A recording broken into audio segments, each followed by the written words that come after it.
Hello guys, this is Akash and you are watching self reflection classes. Now we are going to start chemical equation. इससे पहले video में हमने chemical reaction के बारे में discuss किया था. आज हम डिस्कस करेंगे केमिकल इक्वेशन के बारे में. What is the meaning of chemical equation. इसके फर्स्ट पॉइंट को समझते हैं. फर्स्ट पॉइंट क्या लिखा है. A chemical reaction can be represented by chemical equation. देखिए, जिसकी सहायता से केमिकल रिएक्शन को रिप्रेजेंट किया जा रहा है उसी को हम केमिकल इक्वेशन बोलते हैं. अब केमिकल इक्वेशन से हम रिप्रेजेंट कर रहे हैं तो उसके लिए जो रिएक्टेंट हैं और जो आपके प्रोडक्ट हैं उनके सिंबल्स और जो उनके फॉर्मूले हैं उनका यूज होता है रिप्रेजेंट करने के लिए. ठीक है, कैसे और कैसे ये हम समझते हैं. जैसे कि मैंने एक एग्जांपल से आपको केमिकल रिएक्शन समझाई थी. हाइड्रोजन और ऑक्सीजन आपस में मिलते हैं और क्या बनाते हैं, वाटर. जैसे कि हाइड्रोजन एक एलिमेंट है जिसका सिंबल H2, उसका फॉर्मूला. ऑक्सीजन का फॉर्मूला O2. वाटर जो बना, वाटर का फॉर्मूला H2O. तो इस फॉर्मूले जो रिएक्टेंट के जो भी एलिमेंट हैं और जो प्रोडक्ट का जो कंपाउंड है उसके फॉर्मूलों का यूज किया हमने कि नहीं किया, यूज किया. और इसमें फिजिकल स्टेट भी मेंशन होती है. जैसे हाइड्रोजन है वो क्या है, गैस है, तो हाइड्रोजन को ब्रैकेट में हम गैस लिख देंगे.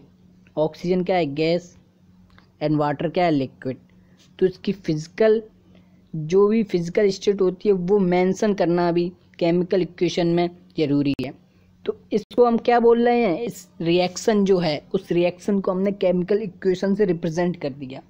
इसी को हम केमिकल इक्वेशन बोलेंगे. ठीक है, जिसमें लेफ्ट हैंड साइड होती है और एक राइट हैंड साइड होती है. ठीक है, लेफ्ट हैंड साइड में आपके रिएक्टेंट और राइट हैंड साइड में आपके प्रोडक्ट होते हैं. ठीक, समझ में आ गया पहला पॉइंट. अब नेक्स्ट पॉइंट क्या लिखा है उसे समझते हैं.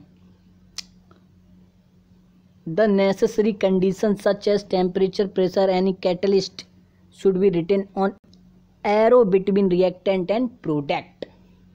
देखो, जो रिएक्टेंट होते हैं आपके और जो प्रोडक्ट होते हैं इनके बीच में एक एरो होता है, एरो का साइन होता है.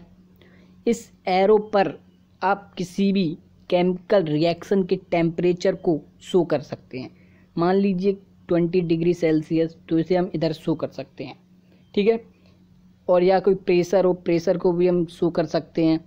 ठीक, किसी को भी शो करते हैं एरो के ऊपर या नीचे. ठीक है, जो एरो आपके रिएक्टेंट और प्रोडक्ट के बीच में होता है. ठीक, तो इस तरीके से हम केमिकल रिएक्शन को केमिकल इक्वेशन की सहायता से रिप्रेजेंट कर सकते हैं. ठीक है, नेक्स्ट देखते हैं.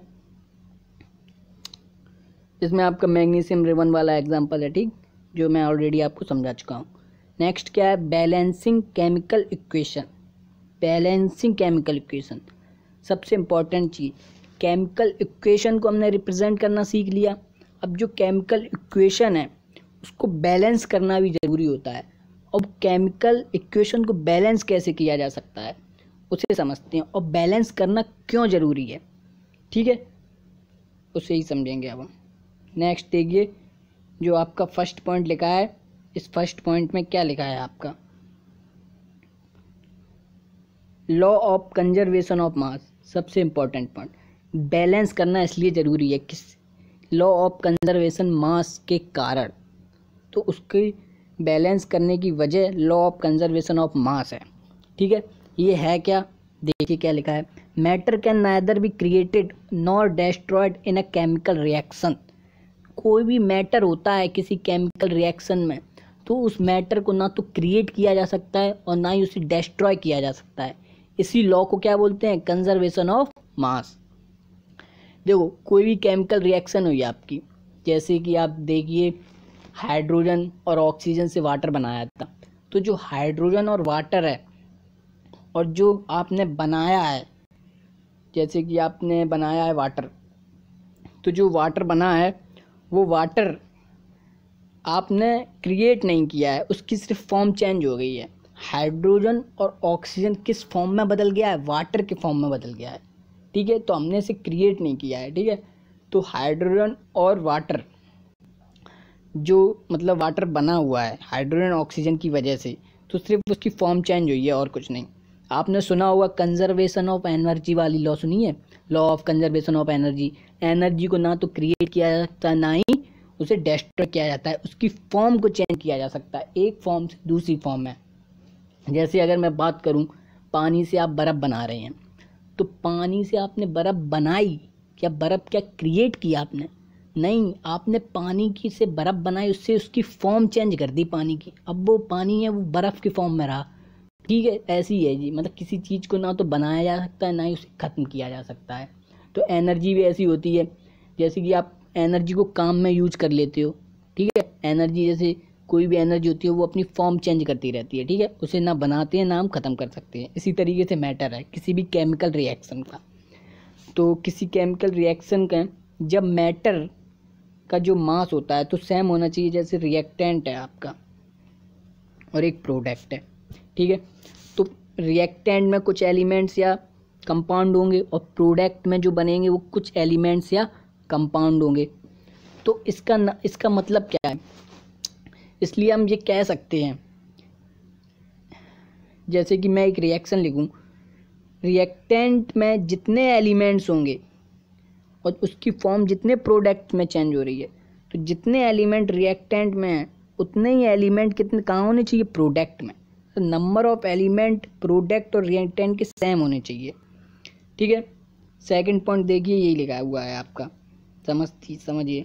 सो number of elements involve in chemical reaction should remain same at reactant and product side. इसलिए हम कह सकते हैं कंजर्वेशन ऑफ मास की वजह से कि जो नंबर ऑफ एलिमेंट्स रिएक्टेंट में और प्रोडक्ट में वो क्या होने चाहिए? सेम होने चाहिए। जैसे आप कुछ सोचिए, आपको अच्छे से समझ में आएगा, एग्जाम्पल से देखिए, खुद समझने की कोशिश कीजिए, खुद से समझना इम्पोर्टेंट होता है, एग्जाम्पल के थ्रू चीज़ें अच्छी समझ में आती हैं। देखिए,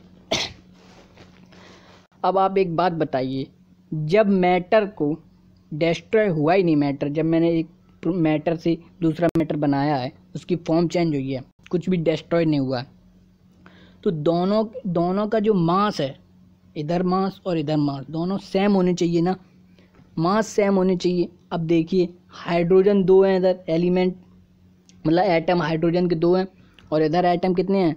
इधर भी 2 हैं। तो आप खुद बताइए सॉरी, जो 2 हाइड्रोजन के एटम हैं इनका मास तो सेम होगा ना, क्योंकि सेम है। लेकिन इधर 2 हैं ऑक्सीजन, लेकिन इधर ऑक्सीजन एक ही एटम है, इधर ऑक्सीजन का 2 एटम है। तो इधर ऑक्सीजन के 2 एटम है, इधर 1 एटम है, तो इसका मास ज़्यादा होगा, 2 एटम है, इसका मास ऑलरेडी कम होगा, ऑब्वियसली बात है। तो O2 इधर ज़्यादा है, तो नंबर ऑफ एलिमेंट अगर सेम हो जाए तो मास भी क्या होगा? फिर रिएक्टेंट और प्रोडक्ट का जो मास है वो सेम हो जाएगा। अगर मैं इधर 2 कर दूं तो इधर 2 ऑक्सीजन हो गई और इधर भी 2 ऑक्सीजन हो गए, तो नंबर ऑफ एलिमेंट सेम हो गई कि नहीं हो गई? नंबर ऑफ एलिमेंट सेम होने से मास सेम हो गया कि नहीं हो गया? दोनों का मास सेम हो गया। अब हाइड्रोजन इधर 4 हो गई, 2 2 जा 4, लेकिन इधर हाइड्रोजन 2 है, हाइड्रोजन का मास गड़बड़ कर रहा है। अगर मैं इधर 2 लगा दूं तो 4 इधर हो गए एटम हाइड्रोजन के, इधर भी 4 एटम हाइड्रोजन को, इधर 2 ऑक्सीजन के एटम, इधर भी 2 ऑक्सीजन के atom, number of element same हो गए रिएक्टेंट एंड प्रोडक्ट के। इसकी वजह से जो मास हुआ वो सेम हुआ, इधर का मास रिएक्टेंट का और LHS और राइट हैंड यानी कि प्रोडक्ट का मास सेम है आपका। इससे हम कह सकते हैं LHS और RHS सेम हो गई, जिससे सिर्फ फॉर्म चेंज हुई है, इधर के एलिमेंट्स और इधर के एलिमेंट्स के एटम सेम है।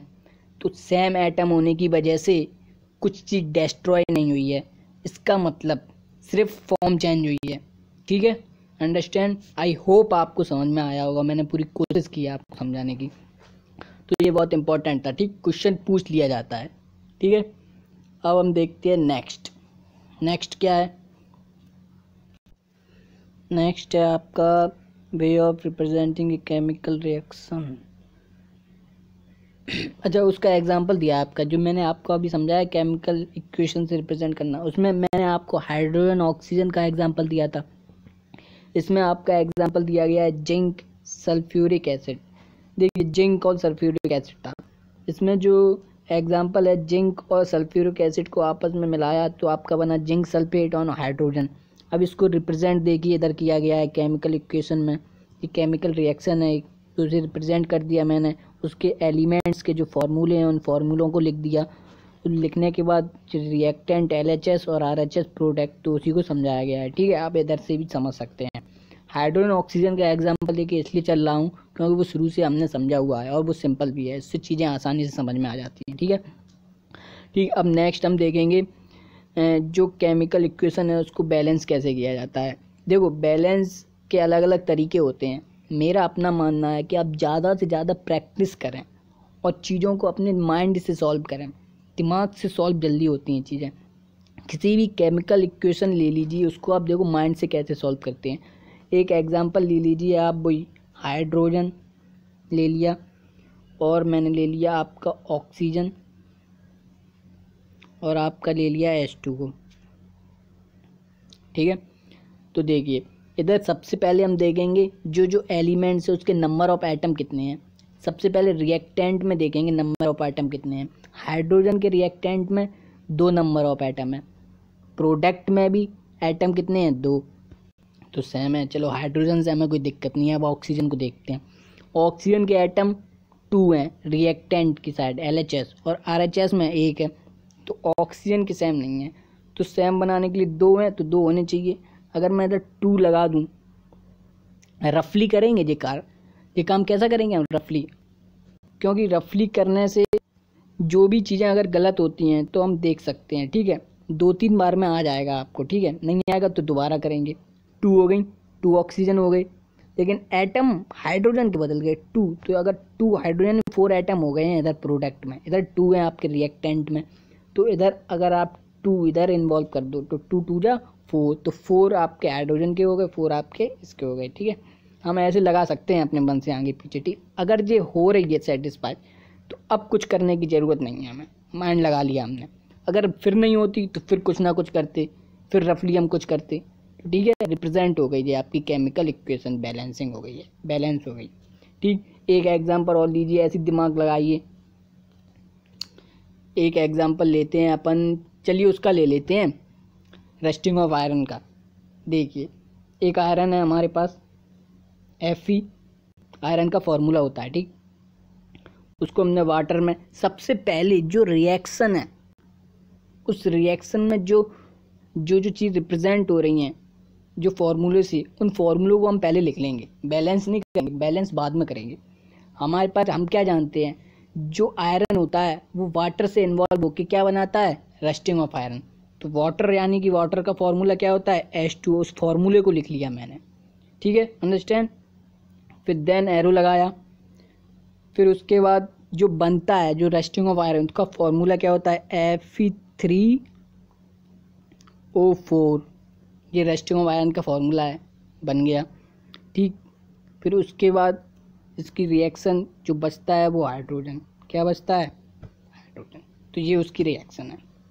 अब हम रिएक्टेंट और प्रोडक्ट की साइड देखेंगे। नंबर ऑफ एटम किसके कितने हैं, सेम होने चाहिए। जितने रिएक्टेंट में उतने ही प्रोडक्ट होने चाहिए। चलिए स्टार्ट करते हैं। Fe यानी आयरन, आयरन, और इधर Fe कितने हैं, यानी आयरन के जो एटम है वो प्रोडक्ट की साइड कितने हैं, 3, और रिएक्टेंट की साइड 1। तो कुछ सोचिए, अगर मैं इधर 3 लगा दूं तो सेम हो जाएंगे आयरन, अंडरस्टैंड। तो आयरन को हमने सेम कर लिया। अब देखते हैं, एक एक करके सब देख लेंगे, कोई दिक्कत नहीं है। इसके बाद अब हम देखेंगे ऑक्सीजन को, देखते हैं। ऑक्सीजन का इधर रिएक्टेंट की साइड 1 एटम है और प्रोडक्ट की साइड 4 एटम है। तो 4 करने के लिए अगर मैं इधर इसके 4 एटम लिख दूं तो आप खुद सोचिए, इधर 4 हो गई और इसके भी 4 हो गई। तो आयरन और ऑक्सीजन बैलेंस हो गए, उसके एटम हो गए बैलेंस। हाइड्रोजन के कितने एटम बढ़े, 4 2 जा 8 एटम। तो हाइड्रोजन इधर सिंपल है, सिंगल है, कोई है ही नहीं उसके साथ बेचारा। तो 4 2 जा 8 करने के लिए इधर भी 4 कर दो ना, तो 4 2 जा 8। अब बताइए, हर चीज़ बैलेंस है। हम देख लेंगे एक बार अच्छे से, नहीं होगी फिर रफली करेंगे, रफली काम करना है। 3 आयरन के हो गया भाई, इधर भी 3 है। 4 टू जा 8 एटम हाइड्रोजन के, रिएक्टेंट में भी हाइड्रोजन के 8 हैं, प्रोडक्ट में भी हाइड्रोजन के 8 हैं, ये भी सेम हो गया। ऑक्सीजन के 4, इधर भी 4। चलो तो ये इक्वेशन जो है आपकी बैलेंस हो गई रेस्टिंग ऑफ आयरन वाली। समझ में आया? अब देखिए एक एग्जांपल और लेते हैं आपका, हम लेते हैं एग्जांपल आपका मैग्नीशियम रिबन का लेते हैं, बर्निंग ऑफ मैग्नीशियम रिबन। चलिए तो क्या था, मैग्नीशियम था, मैग्नीशियम की रिबन है, बर्न किया यानी ऑक्सीजन का क्या फॉर्मूला होता है,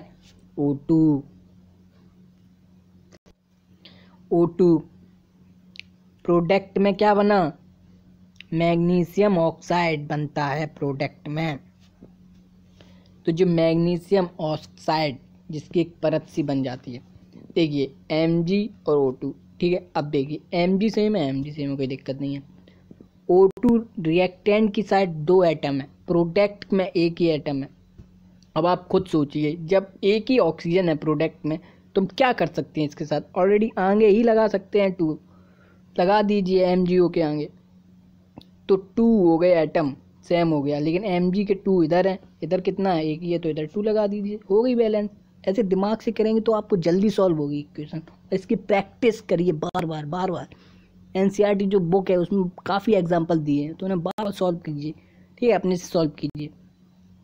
आई होप आपको चीज़ें समझ में आई होंगी। तो आप बैलेंस इक्वेशन की प्रैक्टिस कीजिए, और कोई भी डाउट हो कमेंट सेक्शन में लिख दीजिए, ठीक है। तो मिलते हैं नेक्स्ट वीडियो में। अपना ख्याल रखिए, अपनी फैमिली का ख्याल रखिए, आसपास के लोगों का ख्याल रखिए।